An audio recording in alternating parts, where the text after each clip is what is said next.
Le mariage est le projet de Dieu. Et Dieu veut l'homme et la femme, l'époux et l'épouse. Dans le cadre du mariage, le sexe prend une autre dimension. D'accord? Une véritable vie sexuelle épanouie. Le diable vient et enlève le sexe du cadre du mariage.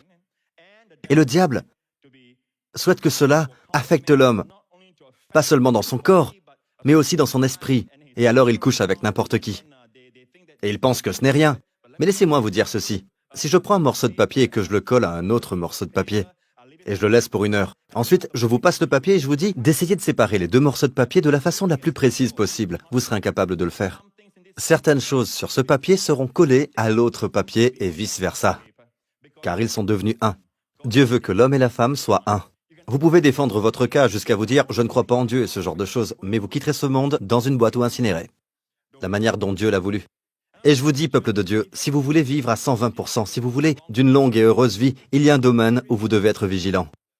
D'accord? La pureté sexuelle. Dans tous les autres domaines, la Bible semble dire que vous pouvez faire ceci, faire cela, mais quand il s'agit de la tentation, fuyez. La tentation sexuelle, fuyez. Ne dites pas que vous pouvez le gérer.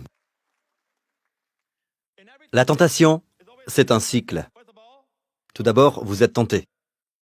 Vous regardez quelque chose, vous êtes tenté. Vous ne vouliez pas être tenté. Vous vous êtes réveillé ce matin-là, vous n'aviez pas l'intention d'être tenté, vous prévoyez de marcher avec Dieu. Vous projetiez de lire votre Bible, mais en fin de compte, vous avez été tenté malgré vos bonnes intentions. D'accord? Nous parlons ici de la tentation sexuelle.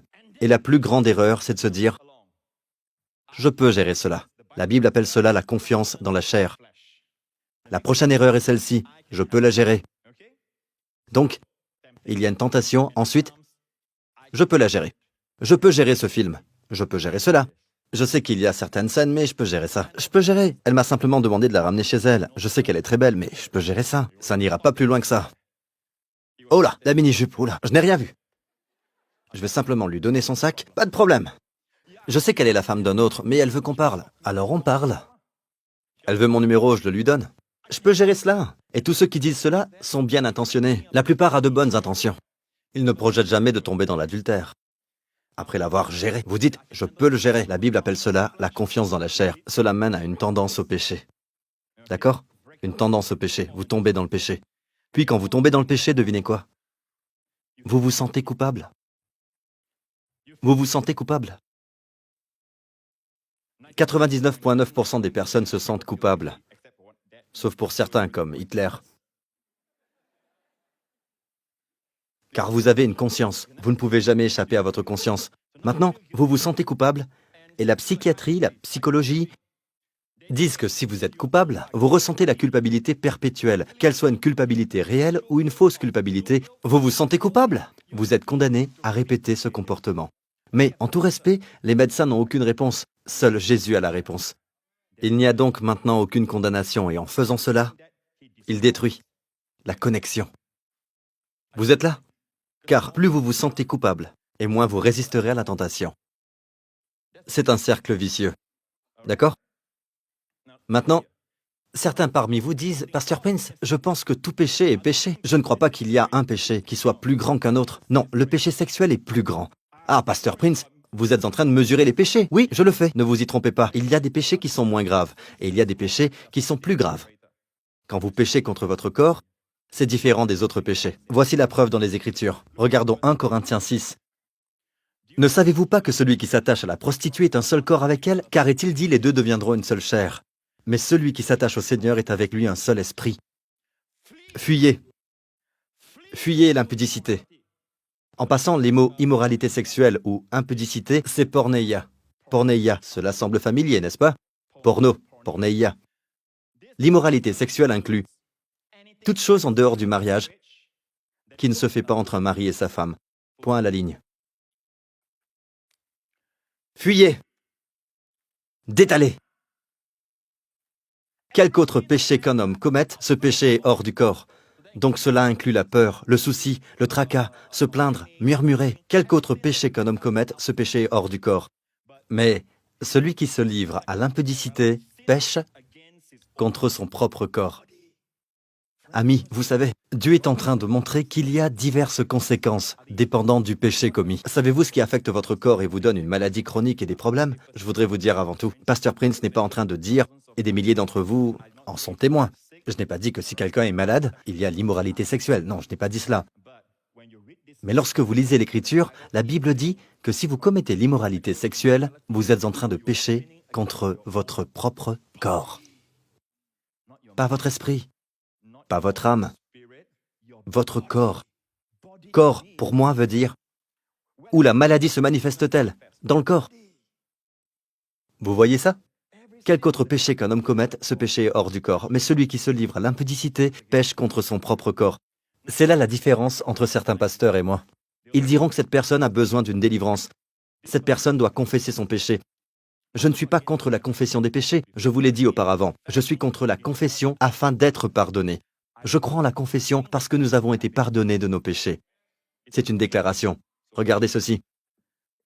Lorsqu'il s'agit du péché, la réponse de Paul est toujours « Ne savez-vous pas que votre corps est… » Le mot « est au présent, ou à au passé composé. La manière dont les personnes enseignent ceci est… En passant, les chrétiens de Corinthe allaient au temple vers les prostituées. C'est le scénario ici. Paul dit « Nous devons dire, en nous basant sur l'enseignement au sujet de la délivrance charismatique contemporaine, qu'une fois que vous couchez avec une prostituée, vous êtes maintenant possédé d'esprits maléfiques. » Mais Paul n'a pas dit cela.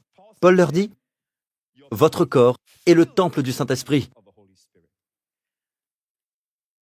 Tout espoir n'est pas perdu. Si vous êtes sauvé, vous êtes sauvé. Sachez que le Saint-Esprit ne vous a pas quitté lorsque vous couchez avec n'importe qui. C'est pour cela qu'il peut être attristé. Parce qu'il a des visions de grandeur pour votre corps. Il a des visions de rayonnement pour votre corps. Il a des visions de resplendissement pour votre visage. Il a des visions d'yeux pétillants pour vous. Il a une vision de vous à 70 ou 80 ans. Les gens disent, mon Dieu, vous avez l'air d'avoir 50 ans. Vous avez l'air d'avoir 40 ans. Il a des visions de grandeur pour vous.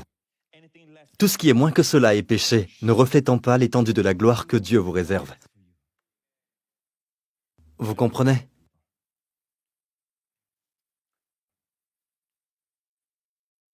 Et le plus… Écoutez, vous pensez que si je cède, je serai satisfait? Non, plus vous cédez et plus vous succomberez. C'est un esclavage. Commencez à dire non. Lorsqu'il s'agit du péché sexuel, vous devez dire non. Je ne regarderai pas cette série télévisée. Non, je ne ferai pas ceci ou cela. D'autres personnes peuvent résister. Ils n'ont aucun problème à ce sujet. Mais moi, je ne sais pas pourquoi je continue à chuter parce que j'aime cette fille, ou peu importe.